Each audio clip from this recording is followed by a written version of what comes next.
Bonjour à toutes et à tous, j'espère que vous allez bien. On se retrouve pour le brief du samedi 22 juin, il est 9h08. Aujourd'hui on va parler donc des news économiques, du ratio long and short, du funding open interest, des liquidations. On regardera ce que font les whales en finissant par l'analyse technique de Bitcoin. Mais avant ça on va regarder tout simplement ce qui s'est passé hier. Donc pour rappel on avait le short parfaitement réalisé, donc celui-ci. On avait tout simplement eu ce mouvement-ci.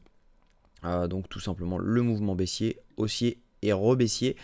Tout simplement il était super simple à avoir parce que on valide une tendance baissière. On regarde ça ensemble. Hop, donc on valide une tendance baissière en faisant des plus hauts de plus en plus bas et des plus bas de plus en plus bas.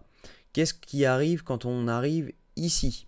On voit qu'on a liquidé juste là, ok, donc logiquement on repasse en tendance haussière très court terme, mais par contre moyen terme on est toujours baissier. Donc ce qui se passe c'est que on place un Fibo en haut et en bas et tout simplement on obtient cette zone-ci. Donc ce trade là on l'avait call. Moi ce que j'ai fait en revanche c'est que je suis sorti juste ici parce que on aurait très bien pu revenir chercher cette zone là pour derrière revenir break à la hausse. Et en fait, j'ai tout simplement préféré sécuriser les profits. Il y avait un RR de 2, donc c'était plutôt pas mal. Donc pour 1$, c'était pour 1$ de risque, c'était 2$ de gain. Donc plutôt pas mal. Mais je pense qu'on va pouvoir remettre ça. Je pense qu'on a un prochain short encore à ouvrir, étant donné que tant qu'on a cette tendance baissière de plus bas, de plus en plus bas, et de plus haut, de plus en plus bas, tout simplement on n'a aucun moyen d'ouvrir du long. Moi ce que je ferais c'est qu'au moment où je verrai quelque chose comme ceci par exemple, donc là on voit qu'on a liquidé en dessous, on voit qu'on a fait ce setup là. Si jamais je commence à voir un truc comme ça, et derrière on revient là, là tout simplement ce sera haussier. On aura liquidé au-dessus, on aura validé un changement de tendance court terme, retour zone OTE et derrière on peut repartir. Donc voilà, moi c'est ça que je vais attendre, mais avant d'avoir ça, on aura forcément à mon avis un mouvement baissier et la tendance reste baissière pour le moment, donc c'est plus intéressant d'ouvrir du short que d'ouvrir du long actuellement. Donc qu'est-ce qu'on va regarder? On va regarder tout simplement les liquidations, les datas pour savoir si jamais les gens ont short ou long, etc. Mais logiquement mon entrée elle va se situer là-dedans autour des 65 293$. Mais vous allez comprendre pourquoi. Si on regarde déjà les news économiques de la semaine à venir, on a la confiance des consommateurs mardi à 16h. Ça va être très impactant sur le dollar parce que tout simplement ça donne la confiance donc, des consommateurs comme le nom l'indique. Mais voilà, vous avez un impact direct sur les chiffres sur l'inflation, qui a un impact direct sur le consensus de la prochaine réunion FOMC et qui par conséquent a un impact direct sur le dollar qui lui a un impact sur les marchés. Donc voilà un peu l'explication. On va avoir également le PIB trimestriel qui lui pareil a un impact direct sur le consensus de la prochaine réunion FOMC. Donc attention à ça, on a des grosses news cette semaine. Donc mardi 16h, jeudi 14h30, on va également avoir vendredi 14h30 avec le PCE Core qui lui a un impact direct sur l'inflation. Donc vous l'aurez compris, ça a un impact également direct sur le dollar et par conséquent sur les marchés. Donc grosse semaine au niveau news, faites attention à ça. Il va falloir faire attention au moment où on a les news sur vos trades, bien les manager, etc. Ne pas avoir des risques trop conséquents. Si jamais on regarde ce qui se passe sur Binance, on a juste une diminution du nombre de shorts et une légère augmentation du nombre de longues, vraiment rien du tout. Mais si jamais on regarde tous les exchanges, c'est assez flagrant quand même ce qui vient de se passer. On a eu une énorme ouverture de short juste ici. Si jamais on regarde jusqu'à cette mèche là, donc juste là, on a eu beaucoup de shorts qui se sont ouverts. Qu'est-ce qu'on a donc du coup?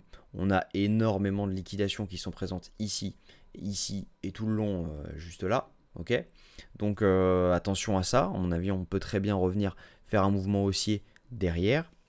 Qu'est-ce qu'on a eu ici? On a eu énormément de longues qui se sont ouverts, étant donné que on voit tout simplement les fundings monter, les open interest monter, et tout simplement ça veut dire que ce sont du long qui s'ouvre juste là. Derrière, qu'est-ce qu'on a? On a les fundings qui descendent juste là avec l'open interest qui monte juste ici. Donc ça veut tout simplement dire que entre 2h45 du matin et maintenant, on a que du short qui s'est ouvert. Donc attention à ça, ça veut tout simplement dire qu'on peut repump avant de redump pour liquider donc tous les longs qui sont présents ici, parce que là ils vont être nombreux, c'est là où on a la plus grosse augmentation. Si jamais on regarde sur 3 jours, On a vraiment beaucoup de personnes à venir chercher autour des 62 800, 63 100. Donc attention à ça, à mon avis, c'est une question de temps avant de venir les chercher. Je doute qu'on les laisse tranquilles. En revanche, on a pas mal de gens à venir chercher également à la hausse et ça pourrait aller autour des 66 500, 66 800 dollars.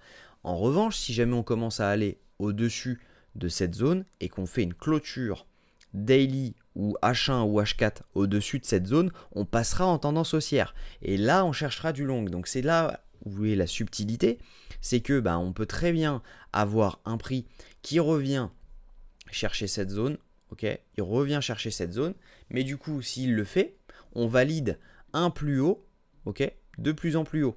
Et derrière, qu'est-ce qui va se passer? On viendra chercher le plus bas pour derrière revenir en tendance haussière. Et on fera des plus hauts de plus en plus haut avec des plus bas de plus en plus bas. Donc voilà un peu l'explication de ce qui pourrait se passer. Donc attention si jamais vous ouvrez ce short dans cette zone-ci, parce qu'il faut avoir un risque mesuré pour pouvoir re-rentrer en longue derrière si jamais on se faisait SL. Moi, ce que je pense, c'est que je vais faire un truc comme ça. On a un FVG juste au-dessus. Donc, si jamais on regarde, ça c'est un autre indicateur. Si jamais on regarde, voilà, on a un FVG juste là qui est indiqué. Donc, à mon avis, une entrée là-dedans, c'est pas forcément déconnant. Ce qu'on pourrait faire, c'est venir chercher cette zone, ok, autour des 65 500 dollars. On peut placer notre short là-dedans avec notre SL juste en dessous pour venir target les 62 500 dollars. 62 900 pour être sûr, parce que vous avez des liquidations dans la zone, mais également 62 500 pour venir chercher la zone OTE de tout le mouvement baissier. Donc voilà un peu le plan pour le moment. Moi, ce que je pense, c'est qu'on va pump and dump. Maintenant, si jamais on faisait un dump maintenant, ça invalide le scénario de short et je ne vous invite pas à long tant qu'on n'a pas vraiment une cassure haussière.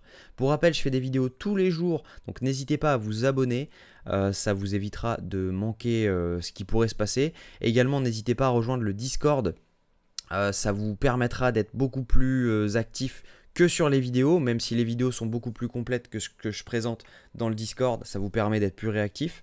Également, j'ai sorti une vidéo d'un challenge de 2500 dollars à 10 000 dollars. N'hésitez pas à regarder cette vidéo étant donné que je pense que je suis largement en capacité de faire ce challenge. Donc n'hésitez pas à la regarder. Je vous souhaite une très bonne journée. On se retrouve demain à la même heure. Prenez soin de vous.